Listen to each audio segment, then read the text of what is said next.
Thank you for joining our activation session today. Please take a moment to get settled. We will start in a couple minutes. I'll just do some housekeeping and introductions. Today we are here. Our session is conducted by Miss Farrah Nuff. My name is Paige Green. I'm the Marketing and Comms Director at TEDxYYC, and I will be your moderator today. I hope you're enjoying your day and the experience at TEDxYYC. Like I said, a couple of housekeeping things. Today's recorded for the convenience of our attendees. The recording will be available 24 hours after today, so after the event today, and accessible to all ticket holders until the end of June. For this session, we are using the chat, so feel free to drop your questions into the chat if that's easier. We also have the Q&A, which I will be monitoring. I for us, and without further ado, oh, did we get a question? Scalper. Okay, so we have today the queen herself, Farrah Nuff. Born and raised in Calgary, Farrah is a business owner, full-time student, educator, and full-time drag queen. Performing is her life. 15 years in the drag world, she has traveled the world and worked on stage and behind the scenes in many facets. Farrah is an award-winning choreographer and hair and makeup designer in the theater world. She's so excited to be here, part of TEDxYYC, and hopes you join and enjoy every aspect of this wonderful day. So Farrah, take it away. Hi! Oh, I'm so excited. I'm so excited. Yeah, you listed off my bio beautifully, and it's literally where this whole activation is going. One of the many lives of a person. I started the breakdown of this activation in the sense of when people wear many hats, we tend to, for lack of a better term, code switch, where we change who we are for every place that we go and everything that we do for the comfort of others. And my whole take on that is to do the absolute opposite and to talk about like being comfortable with yourself in the state of whatever place you're in so that other people can be comfortable with you. Drag was one of the things that got me there real quick, real fast, because I am as we said, I'm an educator. I teach dance. I've taught dance now for 18 years, so longer than I've been a drag queen. I've worked with ages from 4 all the way up to 74, teaching everything. So I'm in an environment very often where I need to be neat, petite, and very polite, and I talk to children a lot. So, you know, we always take on a certain tone when we talk to children. And then on the other side, I'm a drag queen, where I do raunchy, inappropriate numbers. I have a big set of boobs that I'm not wearing. I do all these things that are completely the opposite of it, about being like inappropriate. And we always say that a drag queen's job is to facilitate the movement of alcohol. I'm sure if you've ever been to a drag show, you've heard a queen say out loud, the more you drink, the prettier we look, which is also true, but it's again, we're adapting to the scenario of someone else's needs. And I have spent a lot of my life doing that. I was born the youngest of 23 cousins. My mom was the youngest of 9. As a child, I was the odd man out because I was the youngest, and my oldest cousin just turned 65. So he's literally over double my age. And the first way I had to act around other people to make them feel comfortable was I had to butch it up, because I was a little effeminate little boy. And I didn't have a dad growing up. So that was the first time that I had to learn how to act some way for someone else. And then we went to school, and the first time I had to act another way for someone else was at school. And it got really trying and emotionally draining and tiresome. What I didn't know at the time is that it was going to continue to change everywhere I went throughout life. I worked jobs as a professional dancer where I was told I was too skinny and I was too effeminate and I had to gain weight. I came out of the closet, and my now husband's parents were worried about how I present myself, because they don't like attention drawn to them, and it's obvious that I love attention. So it's been an uphill Farrah. Oh yeah, please if you want to ask a question on the go on anything that I'm saying, please by all means do. So basically what we're talking about today is the idea of a like not self-help for other people, but for you. RuPaul says at the end of every show, if you can't love yourself, how in the hell are you going to love somebody else? Love has nothing to do with it. If you're not comfortable with yourself, no one else can be comfortable with you. And being a drag queen, I have been able to take all the aspects of my life, hair, makeup, choreography, production, dance, my femininity, my masculinity, everything that I have, and present it in a format that is socially acceptable now.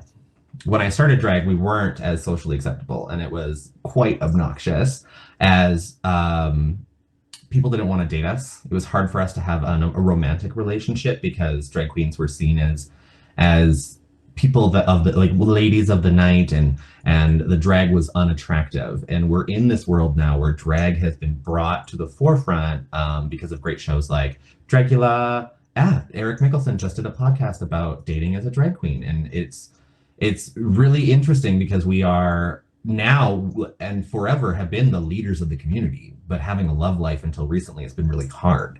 So again, that's another, when I was out of drag, I had to present myself differently. And I had boyfriends that like, once they found out I was a drag queen, was like, I'm not attracted to you anymore.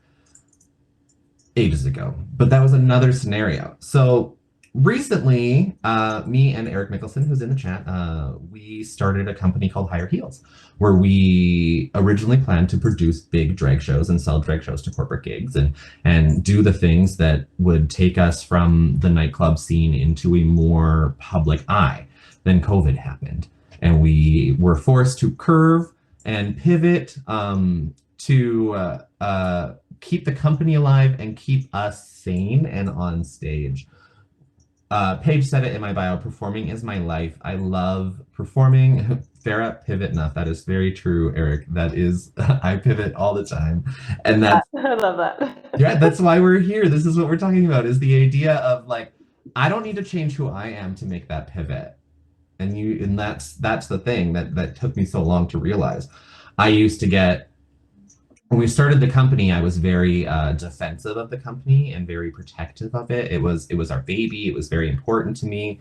I had this dream for 3 years before Nada, my partner, and I brought it to fruition. And Mother's Day blew us up, which was amazing. And as the summer went on last summer, we did gigs for everything. We did a 4-year-old birthday. We did so many bachelorettes and just because it's Friday nights venues. And one of the things that really struck, and this is a story that I love telling about how we're now able to be ourselves. We went to a pub on a busy day where we didn't have to, we had a big break between 2 gigs. And we went to this pub and we walk in, and like restaurants had just opened up. It was about a year ago now. And we're standing and we're fearful because we are presenting who we are. We are drag queens. This is what we do for a living. This is our life. We love the art form, and we're walking into an extremely heteronormative scenario. And we both adjusted. Our posture changed, the way that we were talking changed, the volume of our voices changed. I'm a very loud person, so is Nada. So we walk in there, we're very quiet, and there's a table of, for lack of a better term, rough and tumble men sitting right in view of the hostess podium. And I'm like, deep breath. And the one guy turns to me, he's like, hey, you. And of course, Nada and I, our balls are immediately in our throat. And we're like, hi. And he's like, didn't I see you perform just the other day on the street, like just on this block? And I was like, yeah, that was us. He's like, you ladies are awesome. And we both kept our rigid form and walked to the table and sat down and just looked at each other and went, did that really happen? And I think that was the first step into it, the first step into being more comfortable with ourselves in a public scenario, as opposed to trying to bend to the comfort level of those around us. And the more and more I've thought about this, the more and more it's had to happen. I find that it became tiresome and stressful. It became really hard on my mental health, because if I messed up somewhere, I would either get in trouble, or I would insult someone, or I may say something that's too colorful for a black and white situation. And that stress started to eat away at me, and that stress turned into anxiety. And that anxiety started to breed into a very toxic version of myself. And it took me back to another time that I pivoted in my life, and I left a school because of bullying, and I moved to another school, and I became the bully I hated because I felt that that was going to make me more popular, and that was going to make people like me. And it's something that the queer community has to do so much is adapt to the surroundings we're in to make everyone else comfortable. And one of the things that I've learned in all of this is that I don't need to make other people comfortable, because that's not my job. If someone's uncomfortable with me as a human, or me as a drag queen, or me as a dance teacher, that's not my job. But what clicked was the idea of them not being comfortable with me because I wasn't being me. I've worked in retail forever. I worked in optical, another life that I lived. I worked in a high-end optical office where I sold eyewear to people on a daily basis and dealt. Making other people comfortable is not my job. That's my next tattoo. I'm just going to get it tattooed right across my chest. Making other people comfortable is not my job. It isn't my job. But that's what I mean, is that we spend so much time as people focusing on other people's comfort, especially if you're someone that is different. And I put that in quotations because everyone's different. But if you're not fitting a societal norm, society is going to look at you in a different lens. So those are the ones that don't faze me anymore. I tell my husband a lot. He's like, "Oh, I just worry what somebody would think." And I'm like, "But what do their thoughts have? Like, how much are their thoughts paying you? How much money are you making from someone that's thinking that what you did was not okay, or what you did was not right, or what you did was different or unheard of for someone like you?" And he looks at me, he's like, "I wish I could think like you." And I was like, "But why can't you? What's stopping you?" It's that same, I have to make other people comfortable over and over and over again that we run around in, we run around in, and we run around in. And it's time to let it go. We're in a revolution in the world right now. Everything is changing. How we view where we live, how we view how our country came to be, how all countries came to be, how we view, how we look at each other. This is Eric Mickelson. This is my business partner. This is Nada Nuff, my sister for life and best friend. And I owe the world to it on a daily basis. But yeah, I spent so many years changing who I was that I lost who I actually am. And that led to this constant defensive nature. Like, no, you can't say that I'm this way because I'm presenting myself this way. But when I'm over here, I'm presenting myself this way. And like, we do that on social media. How many people only post the good things about their day and don't post about the bad, or vice versa, only post about the bad and don't post the good? So what lens are we looking through? What way are we presenting ourselves for our comfort, or are we presenting ourselves for other comfort? This has taken me years, and there was another realization where I hurt a friend's feelings by speaking who I am and what I am. And after, it was the same way, like they were uncomfortable with what I was saying and what I was doing, but the ownership of that got put on me, that it was my job to make them feel comfortable. And I was like, but we're allowed to have differences in opinions about life. And with those differences in opinions will come conversation. But because everyone has spent so much time making sure that everyone else is comfortable, that when they're uncomfortable, they blame the other person because we present how we want to be seen.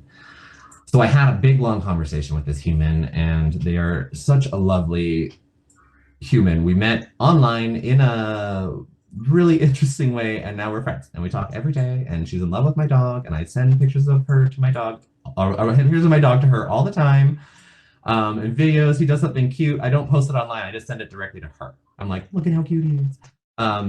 And after we talked, I said to her, I was like, you have to understand that, like, I know that other people have triggers, and we give trigger warnings a lot. But what we neglect is that other people might be triggering things that we have had happen. And if we're not truly authentically ourselves, we're doing a disservice to ourselves. Because then how many of us have sat around and chat? Please feel free to chime in. How many of you have gone to bed at night and thought about something that you did 3 days, 3 years, 3 months, 10 years ago, and like mulled it over and went over about how you could do it differently? Were you upset at how other people perceived what you were doing, or were you upset because other people perceived you incorrectly? And how much of that is your responsibility? So I'm not saying go out and be a total jerk to everyone and everything around you, because no one's gonna like you in that case. Hi, Taylor. No one's gonna like you in that case. That's not anything that's not gonna win you any friends. It's not gonna get you any jobs. But we go back into the job world, going into a job interview. How many of us put on our like complete professional job face, and we tuck our, we put our glasses on, we tuck our personalities in our back pocket, and we sit there and we say to the employer what they want, what we think they want to hear. When I've gone into job interviews like that, I've never gotten the job. The job interviews that I get are the ones that I make the person laugh within the first 5 minutes of the job interview, because that's what I am. I'm a clown. In and out of drag, my goal in life is to make people laugh. Laugh at me. Laugh at me. People did it to hurt me as a kid, but now I'm asking for it. Like, by all means, we're not that serious. Nothing in this world is that serious that we need to be like, well, I can type 172 words per minute, and I'm really good at answering emails on time. And no, I want them to know that I'm going to come in on a day that I made banana bread, and you're going to get a loaf of banana bread for the office, and we're all going to share it. And I'm going to come in and we're going to crack jokes. And oh, I work in this area. I know people that also do this. Let's bring them over and let's do a co-meet and greet. Like, we're in this TED world now for networking and finding new ways, and we're reimagining how life can be in Calgary. So why not reimagine how your life can be as a person? Starting to sound really like self-help, but it's discovery, and it's not meant to be self-help. It's supposed to be like that fire that makes you realize that those people that you're trying to impress by not being yourself are the ones that are going to only hinder your life moving forward. There's a venue in the city that I do not work with, and it's because of them gaslighting people and gatekeeping in a society that we're a city of 1.3 million people. We don't need a small group of people trying to control a large group of people. It doesn't work that way. And when they love to like push around, bully, whatever it is however you want to put it, how I am to other people, I think it's funny now. I used to be, when I was trying to impress everyone else, because by being someone else, I took it offensively and was like, how dare you say that about me? I'm like, well, you know what? I probably was that much of a jerk one day. But now I know that, like, if you don't like me, that you don't have to like me. And that's okay. You're not going to make everyone happy. The society has been built to like make everyone happy. We don't have to make anyone happy. Like, does anybody have a scenario where they had to completely change who they were to keep a job, to keep a relationship, to like adapt to a society that wouldn't accept you as you? Anybody? Nada, Taylor, Paige? I worked in the corporate world for a long time as an executive assistant, and I'm a theater kid by background, so I'm like louder and messier and swearier and drinkier than most of them. Drinkier. And I mean, what you were saying earlier about like, going to bed rehearsing things that happened, I would stay up at night practicing what I would say in X situation. And others, if he says this, and I'll do this, and if they ask for this, then I can say this, and like trying to like train my gut reaction out of my behavior pattern, because I knew it wouldn't be, I mean, sometimes it is just flat out inappropriate in that situation, which is fine. I acknowledge that. But like I wasted so much energy trying to, be that, madman level of executive assistant and just, you know, Yeah, it wears you down. That's the issue, is like you are wasting precious energy. Yeah, like it's not sustainable. Even if you're really good at it for a while, it's just, you can't live life with that. I'm really happy that Nada, when Nada said that she bought a ticket, I got really like nervous. But I'm really happy she's here because she's witnessed this in my life. She's witnessed all of it. Over the last 6 years. She's watched me change who I am 15 times because I'm trying to fit into a bracket that someone else has set. And it's funny that you say you'd rehearse. I do that all the time. I would also go back and like relive conversations. I always called it the shower argument. Yes. Where I'd be in the shower and someone would have said something to me and I, yes, okay. But I'm in the shower, I'm like, you know what? I should have stood up for myself in that situation. I should have laid down the law. I should have said that, like, right? And my therapist is like, set boundaries. But why are boundaries so hard to set? Because nobody's happy when you set them. Exactly. Because the people that are unhappy that you set boundaries are the ones that are stepping past them on a regular basis. Yes. And society has reached this moment where that is a norm. Mm-hmm. That has become a norm now. And in the last, say, 2 months, I've had this whole like double finger attitude, and I've stopped thinking about what I could say, and I just say how I feel, and I feel what I say. And to be honest, I haven't had a better response from people around me everywhere. I don't have people arguing, even when it comes to things heavy like politics. Like people are like, oh, so you actually know. And I'm like, well, that's what I mean, is that like I'm coming off confidently. I'm not coming off confrontational.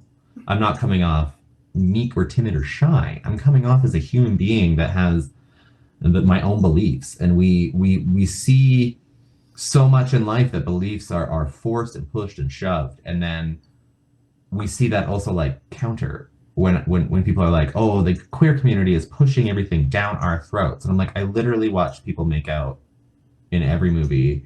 Every love song is about a heterosexual couple. Every love movie is about a heterosexual couple. Every love commercial is about a heterosexual couple. So I don't understand how these are the people that feel threatened by change and threatened by difference and threatened by boundaries. That we as queer people need to set boundaries of the fact that we also don't want to see y'all make out everywhere. I don't make out with my husband in public because I think large portions of PDA can be quite disgusting. But at the same time, I'm not going to go do it on purpose to make someone mad, because then I'm being myself to a projection level. I've always said in drag, I'm just a dude in a wig and a dress. Like, I identify as a male. I am a man. And I put on a dress. I put on a bunch of glass that sparkles. I shellac my face with 3 layers, 4 layers, 12 layers of makeup some days, and I put a plastic hat on that makes me like drip sweat all day long. There is no way that I'm going to put on my makeup and become a completely different person. But I can tell you that putting on my makeup and my wig and my dress has given me the power to be myself, because this mask that I wear makes people go, you're not threatening. And a lot of the people that have gotten to know me in drag want to get to know me better out of drag. And then they're like, oh, you're really just the same person. And it's again like, yeah, because this is me. So like living authentically.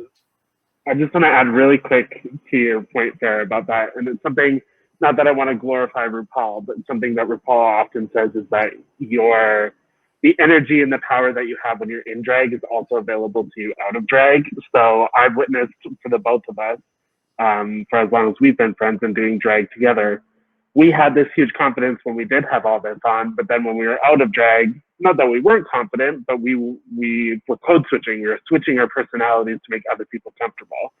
Mm-hmm. And then until this last year, I think both of us kind of realized like we still have that power and that confidence in that, we have all these things that are available to us when we're in drag, but we also have them when we're out of drag. And so, I mean, you have a husband, and this goes back to when I just did this podcast on dating, but it's the same thing about code switching. I have sacrificed some things in my personal life to better my drag. Something like I don't have eyebrows. I don't have the microblade. I don't have anything. This is one big six head, not a forehead. And for a long time, I was, on dating apps, I would only post photos of me with eyebrows. I would only post photos that I wasn't wearing any makeup at all, because I was trying to become this person that I thought that everybody else wanted me to be, until I started to realize that that's not at all who I am. And I'm putting forward this person that's not sustainable, because it's not who I am. And I spend so much time trying to be that person instead of trying to put all that energy into bettering myself as who I am. And so I deleted those apps because they don't waste of time. But then once I started really living more authentically as myself, shocker, more people wanted to be around me, right? More people want to be around someone that knows who they are, and isn't trying to switch who they are depending on who they're around. And it's not even about wanting to be, it's not even about more people wanting to be around you, it's the right people that want to be around you. When we are authentically ourselves and we get to that point where we are comfortable with everything we do, we don't try and gather in masses. We gather in like quality over quantity. Like I always hear it all the time. It's one of my husband's favorite sayings is, you are the mean of the 5 people you hang out with most. So what are those 5 people giving you, and what are you giving those 5 people? Look at my ring. Look what it looks. Here you go. You can't even see it. Who are those 5 people, and what are you giving them and they giving you that's benefiting your life? And if any of those people, this is the world now. We've had a full societal reset over the last 15 months. So reimagine your circle. Are you letting people in your circle that are bringing value to your circle? Or are you letting people in your circle that are going to slowly chip away at the edge of that circle so that you're no longer you and you're no longer your round? Circle can be like this, or it can be open. Doesn't matter the size of it. It's just how much are you willing to sacrifice your own mental health and energy. Taylor said that she had expressed a lot of energy. It took a lot of energy. That's true. Imagine what you could have done in your life with that energy elsewhere. Do you know what I did with mine? I lost 55 pounds. I went back to the gym. I changed my relationship with food. I became closer with my best friends. I became closer with my husband. I planned a wedding. I planned a giant drive-in show that you can see at our expo. Go to our expo page and grab your tickets, right?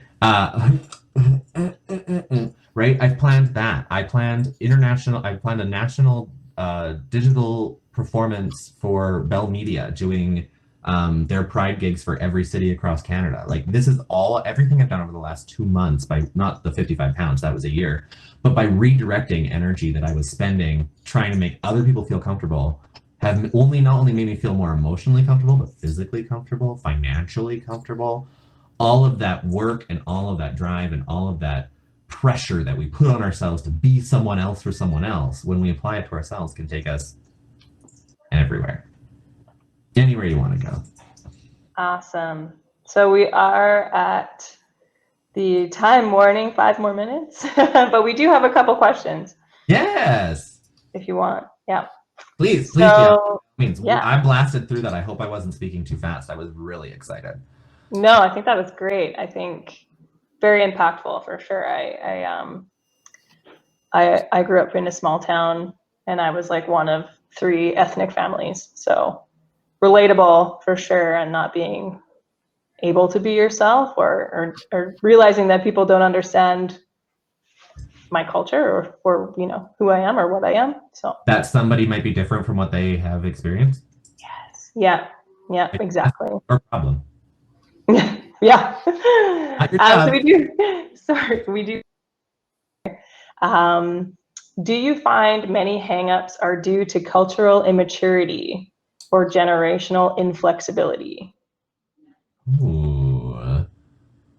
Also poorly educated. Poorly educated.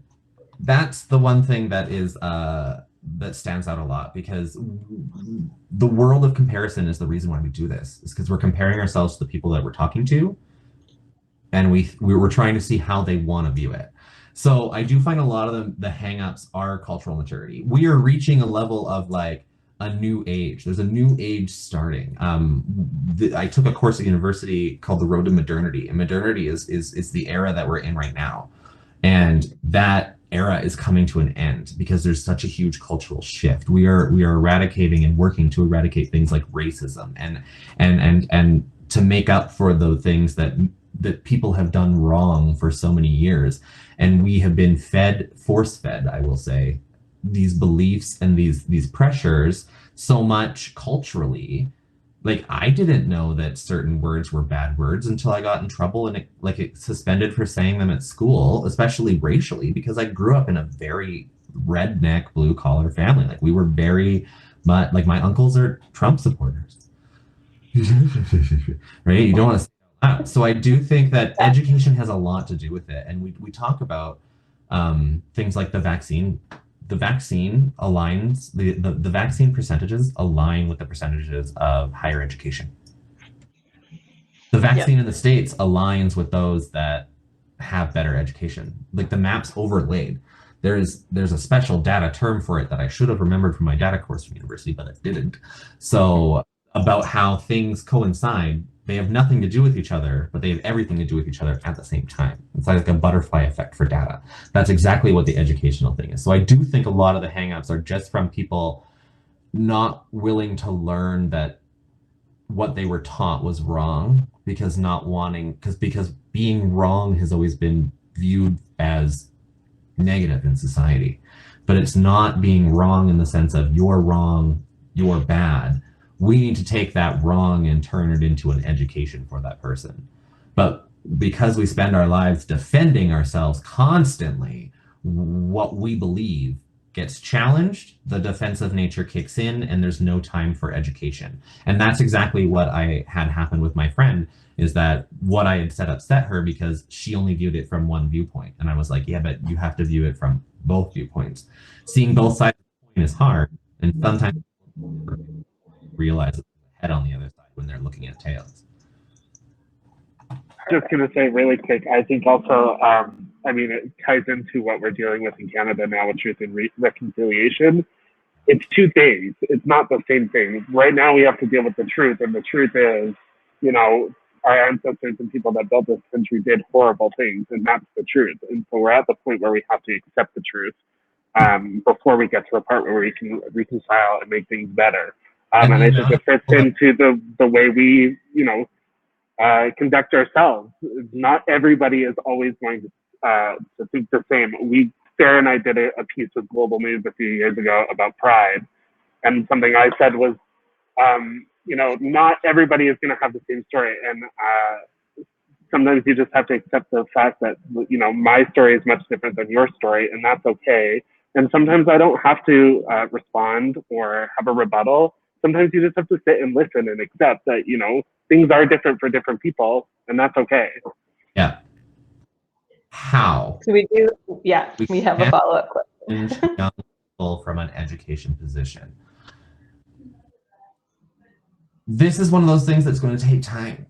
We need the time to take it. It's not about challenging anything. If you have to challenge someone, they're not willing to have the education, right? If you don't, no one just goes to university. You have to decide to go to university. You have to decide what you're going to get, what degree you're going to get. You have to decide what courses you're going to get. Those are all choices that a person has to make. But if we don't set the example of learning is okay, then we're going to not be able to challenge people, right? We have to be able to accept, we have to be comfortable with who we are, end of story. But we also have to understand that, like, how we view things might be wrong. And if we are wrong in a scenario where we don't have the experience, whether it be culturally, spiritually, emotionally, even sometimes physically, I don't know how to drive a forklift, but I'm not going to try and tell someone that knows how to drive a forklift how to drive a forklift. Right. Did that make sense? That connection of, like, if they're not willing to learn, that's not your job. Then we go back to it's not your job. Your job is not to educate someone that's not willing to learn. I drop a university course because I don't like the way the professor teaches. That's not his responsibility that I dropped the course. It was mine. I chose to do it. So people aren't willing to take the challenge of the fact that they might be wrong. That's a scenario where you just go, yeet, bye. Whether they're blood, friends, family, doesn't matter. If it doesn't align with your energy and what you want to do and where you want to be and how you believe, it's not your responsibility to change it, but it's their responsibility to want to change it. Very good, very good. Living as who you are can raise. Sorry, this was totally your job page. I'm on the Q&A. No, you're doing great. Living as who you are can raise questions, and however well-intentioned it can be, how do you navigate that versus how much easier it can be to code switch? It's not. It's easier to code switch in the sense where like we have been trained to do it as humans. It's not easy to code switch. It takes energy. It takes time. It takes practice. And it's like another job on itself. So living as who I am now, sure, if it raises questions, I'll answer them. Because again, if they're not comfortable with anything I have to say, we don't have to continue the conversation. And it sounds so harsh and it sounds like you're being like a total bitch, but you're not being a total bitch. It is a boundary that you are setting for your life. I don't have to explain why I do drag. I will gladly do it because it doesn't bother me. I don't have to explain why I have a rainbow set of wings across my chest, but I will because it doesn't bother me. But if explaining the way that you're acting bothers you to someone else, then that's not an energy or a conversation you should be having. And you just go, okay, well, we're not a match, bye. And I've done this to my father, my uncles. I've done it to like a plethora of people in my life. And it hurts and it's hard and you mourn those relationships and you may mourn those conversations in the future or immediately. But the freedom and the life that you can live when you don't have to worry about hurting someone else's feelings, it's the amount that you can do, the amount of money you can make, the amount of love you can share, the amount of people that you can invite into your life that you wouldn't have been able to invite in your life in a previous time because that person that you hang out with a lot might not have liked that person, but you feel you groove better with that person. And that's the fight that happened. Does that, yeah? Then whose? Someone has to be the leader in this mature culture, nature, nurturer. I will do it 100%. I will get my pride flag out and I will start marching on the streets. It started already. This all started in the 60s. The end of segregation was like the beginning of all of this, was the changing of people's beliefs and perspectives and what they were taught was okay. And it's a constant process. It's not going to happen overnight.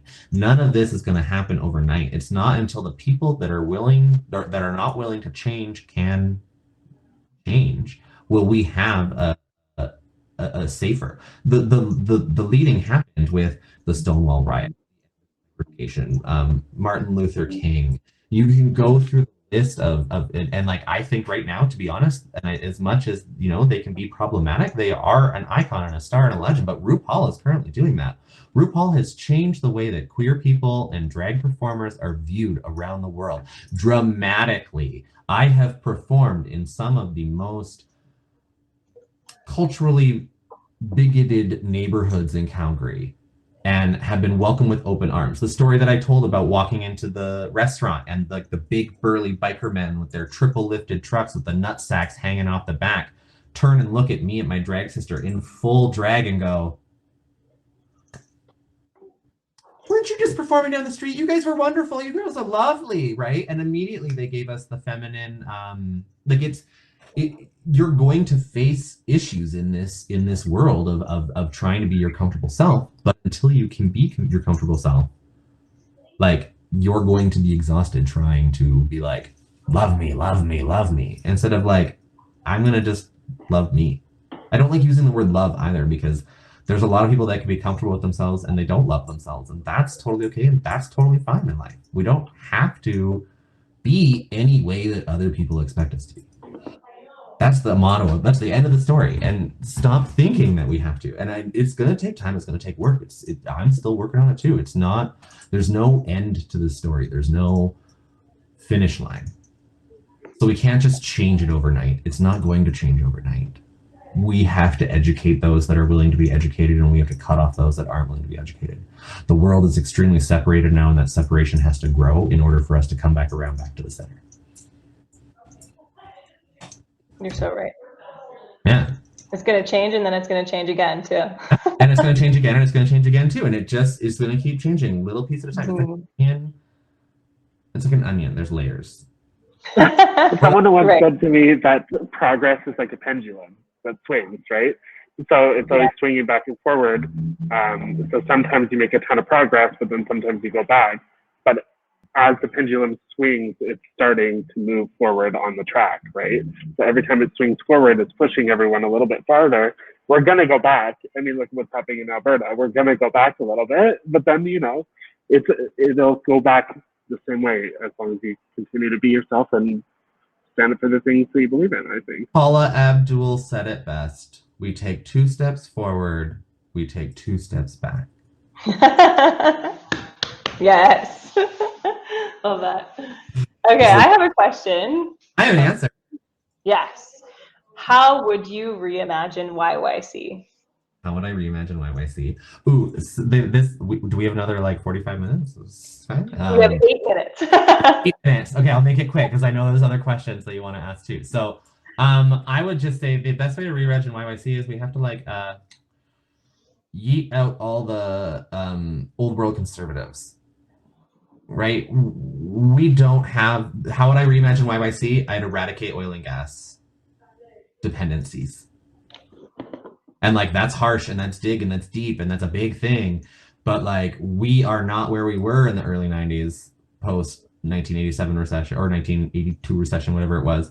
And we're not there again. In 2004, we hit another big recession. And now we're in a recession again. And if you look at them, they're dipping lower and lower and lower. And there's not as much rebuild after every single one.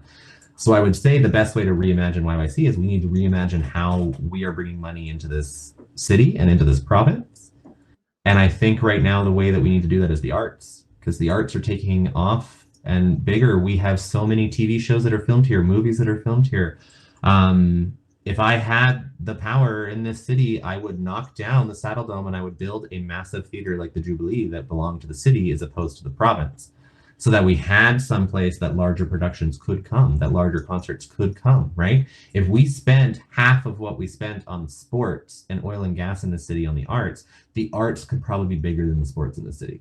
But we celebrate heteronormative worlds and not non-heteronormative worlds. Mm-hmm. Good point. We have another question.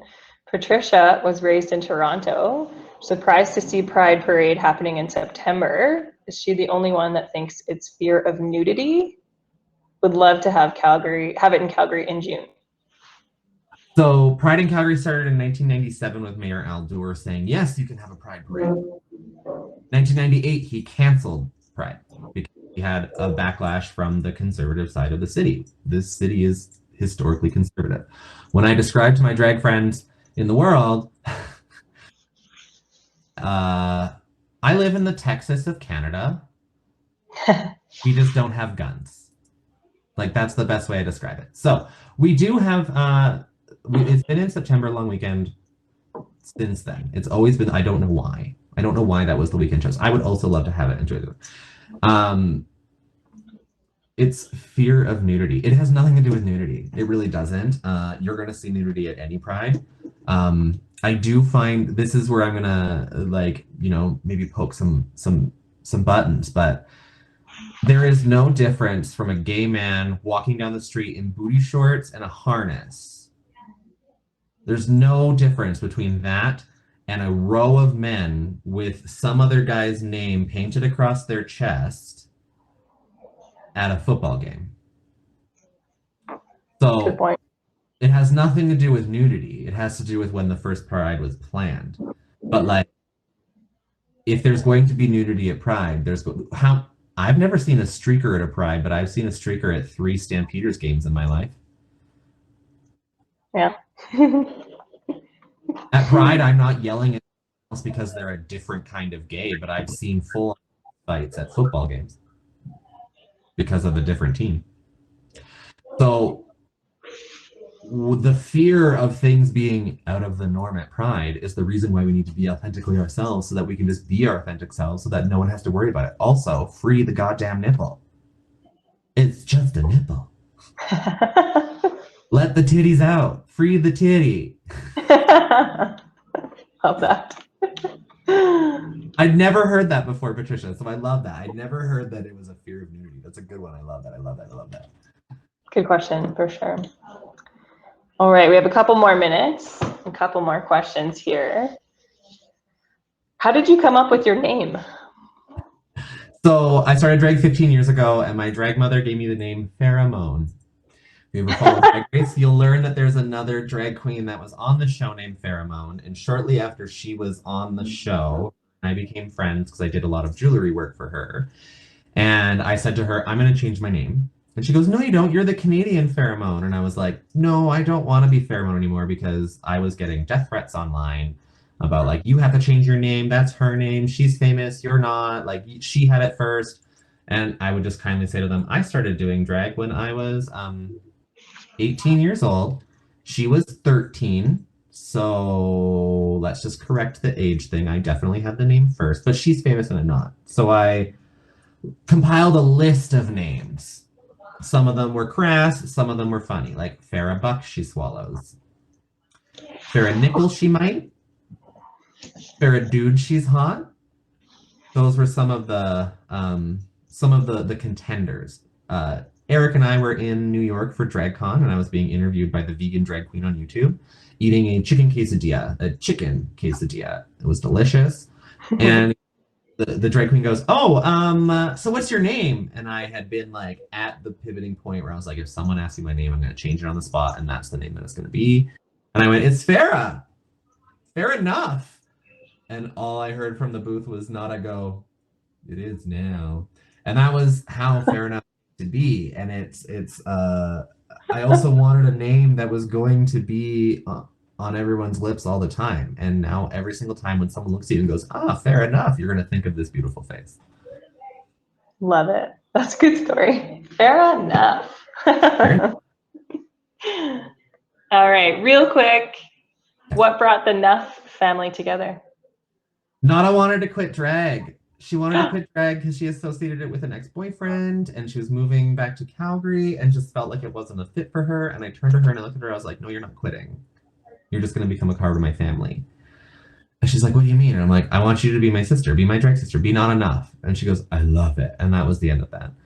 Love it. A couple of years later, I had a daughter. She saw me at a show, messaged me privately and was like, will you be my drag mom? And I was like, no. Okay, yes. And then another performer that I worked in the theater group, the theater world with, did drag in her bedroom all the time.